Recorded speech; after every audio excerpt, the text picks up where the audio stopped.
El régimen Ortega Murillo oficializará la figura de la copresidencia y los policías voluntarios que operaron como paramilitares durante la represión estatal de 2018 a través de una reforma a la Constitución Política de Nicaragua.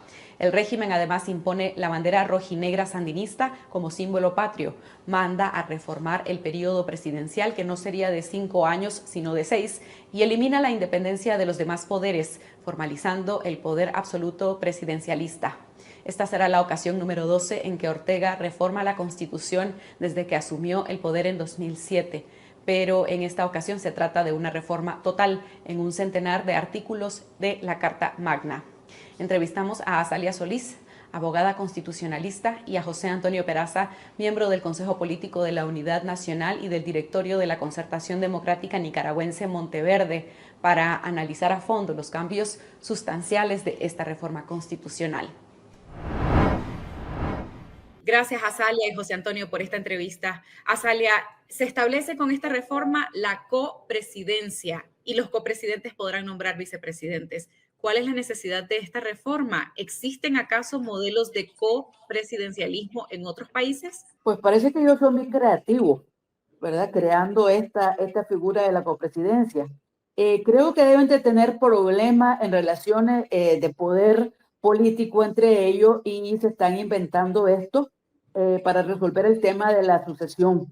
Creo que lo importante en este tema, creo que lo más importante de esto es que se constitucionaliza el Estado totalitario y se hace constitucional la arbitrariedad y la discrecionalidad, porque va a ser la copresidencia o el copresidente el que va a nombrar los vicepresidentes, o sea, no van a ser electos por el pueblo, a pesar de que por varias partes se está hablando del poder directo y de la democracia directa. Si ustedes se fijan, los títulos en la segunda parte de esta reforma ya no dicen poder electoral, ya no dicen poder ejecutivo. O sea, eliminaron los poderes del Estado y crearon un poder único. Eso es lo que está detrás de todo esto. Están creando el poder único y lo quieren hacer a través de la Constitución. José Antonio, proponen que se alargue el periodo presidencial a 6 años e igual los periodos para los diputados. ¿A qué lógica obedece este cambio? Como decía Azalia, este es un proyecto para constitucionalizar el totalitarismo del régimen, ¿no? Teóricamente eso no se podría aplicar retroactivamente, pero estamos claros que estamos ante un poder omnímodo que decide todo y hace lo que le da la gana. Por lo tanto, no vería yo extraño que ellos decidan aplicar esto retroactivamente y alargar el tema de confrontarse con una próxima elección, ya no en el 26, sino en el 2027. Yo creo que va a ser difícil instalar esta narrativa en la comunidad internacional, pero como en ellos en este momento no tienen grandes desafíos a su poder, posiblemente puedan instalarlo.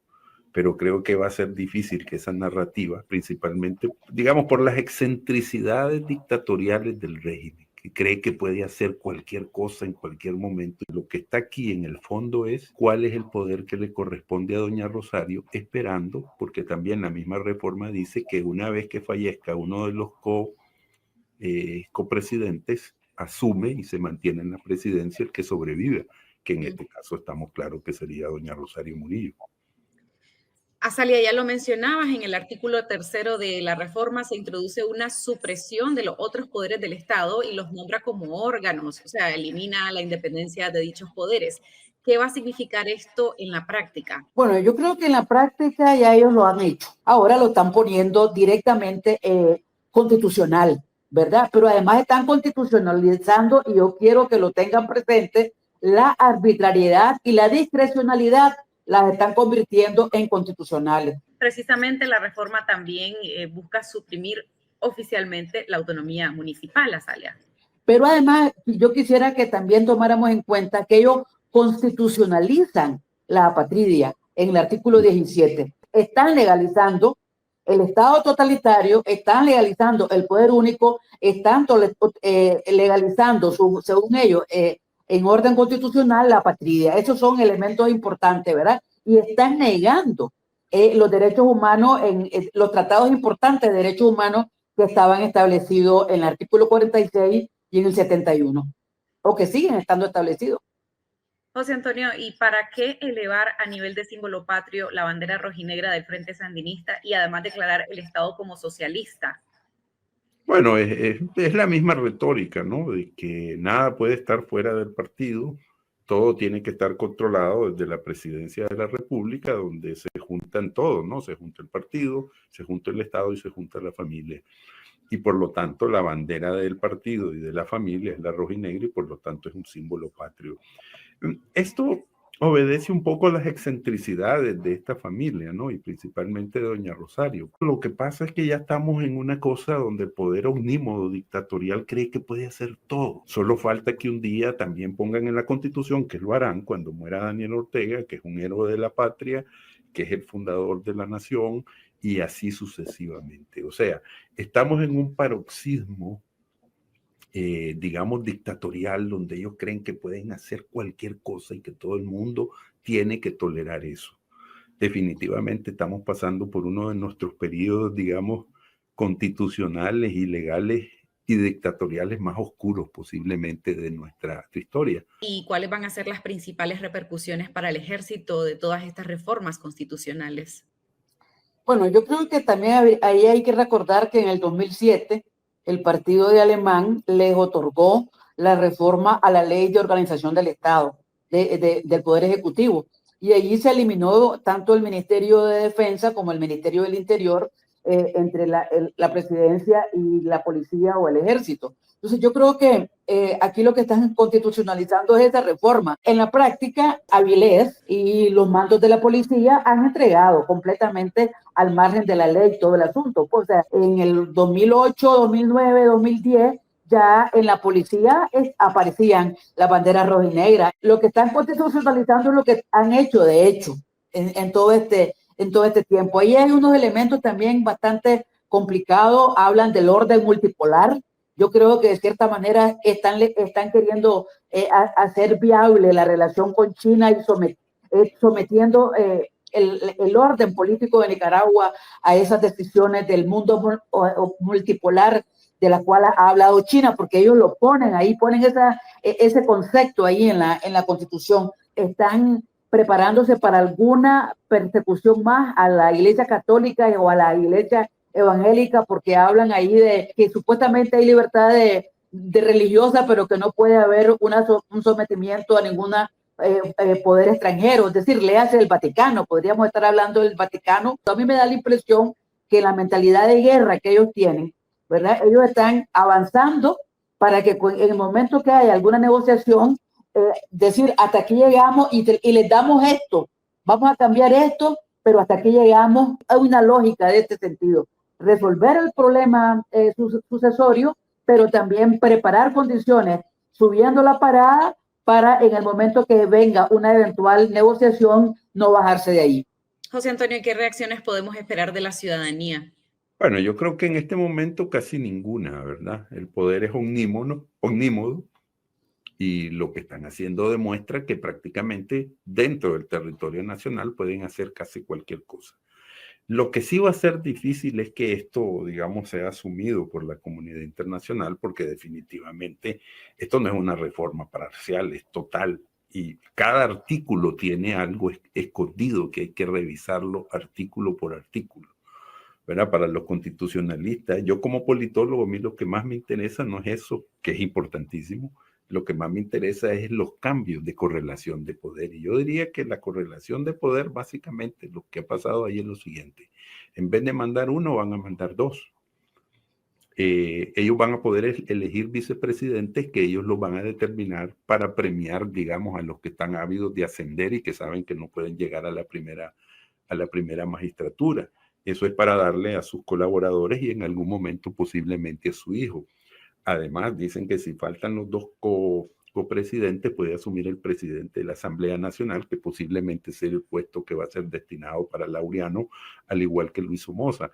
Y eso te muestra de alguna manera cómo Nicaragua políticamente cíclica vuelve a repetir los mismos errores que ha cometido en el pasado. ¿Y de la comunidad internacional tampoco? Posiblemente van a haber observaciones, pero no se ve ninguna reacción. A ver, la única manera en que Daniel Ortega entiende el poder, y eso lo han dicho sus principales colaboradores en el pasado, es un hombre que actúa de hecho. actúa, ya hizo, va a hacer ese cambio constitucional, eso va a ser una realidad y a partir de ahí dice, yo ya llegué hasta aquí, si va a hacer una concesión, pues la va a hacer ni siquiera la mitad de lo que logró caminar. Definitivamente Ortega se está preparando para un proceso de negociación que sabe que en algún momento va a ser duro y por lo tanto quiere avanzar 200 para retroceder 50 y quedarse en 150 que queda ganando. Básicamente esa ha sido su lógica. Hay que esperar el próximo año a ver si estas condiciones cambian con el nuevo gobierno de Estados Unidos, con posiciones diferentes de la comunidad internacional, principalmente la Unión Europea, tomando en cuenta el alineamiento que está haciendo en la Constitución, como decía Salia, al modelo promovido por China y Rusia e Irán. Que eso es importante, porque yo no creo que los europeos dejen pasar esto así sin ponerle atención. Ya lo preguntaba José Antonio Azalia, ¿esta es una reforma total o parcial?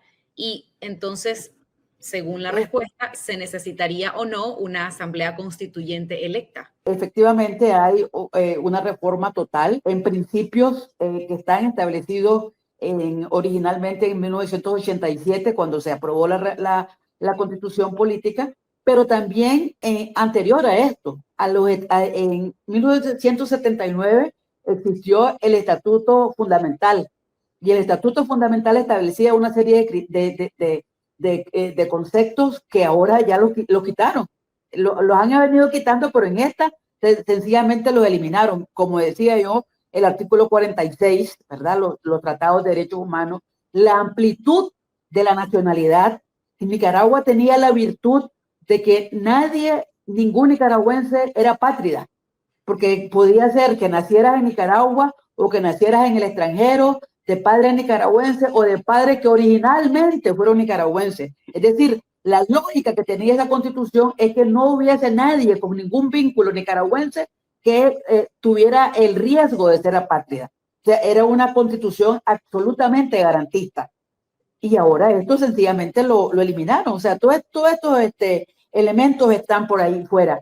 La pluralidad también la eliminan porque todo lo dejan sujeto a los principios fundamentales que son Nicaragua un estado revolucionario, socialista, cristiano, es decir, socialdemócrata de derecha o de centro desaparecen y lo desaparecen en esa lógica que ellos tienen ahora de definir estos elementos, ¿verdad? Esto es el modelo de partido único, de poder único, pero ni siquiera de partido único, sino de poder único en una familia. Eso es lo que están constitucionalizando. Azalia, ¿y cuándo entrarían en vigencia estas reformas? Ellos dicen que entrarían en vigencia una vez que se aprueben en la segunda legislatura, que seguramente la están previendo para enero del próximo año. Entonces, a partir de entonces, pero lógicamente va a tener, como decía José Antonio, una lógica para atrás, retroactiva. José Antonio, el régimen también envió una iniciativa de ley para intentar dejar sin efecto en territorio nicaragüense las sanciones que han impuesto países y organismos extranjeros a instituciones, a personas, entidades públicas nicaragüenses. ¿Es posible obligar a entidades como los bancos, por ejemplo, a que desacaten estas sanciones que han sido impuestas por Estados Unidos, por Canadá, por la Unión Europea? Bueno, ellos pueden amenazar a los bancos y hacer que los bancos hagan cosas que no quieren hacer.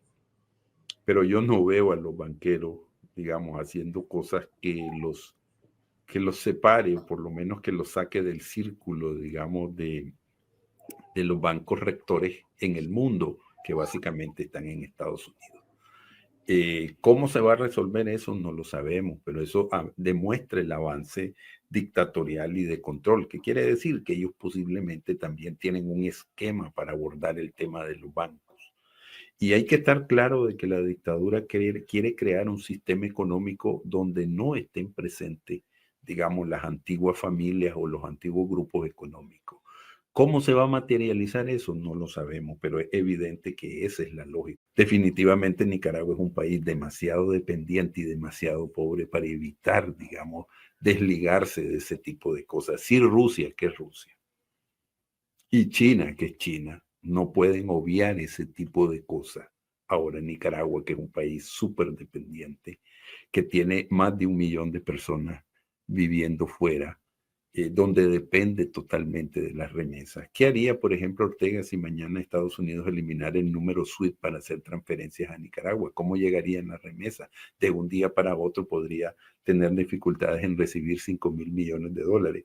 Lo que pasa es que en el delirio de poder, de que ellos pueden ser absolutos, y lo dijo ayer doña Rosario con los empresarios, prácticamente dijo, nosotros somos los dueños de esto y hacemos lo que nos da la gana. Creo que también, más que hacia afuera, eso está pensado hacia adentro, para reforzar el poder económico de ellos, pero también para chantajear el poder económico de los otros, ¿verdad? O sea, si vos tenés alguna vinculación con algún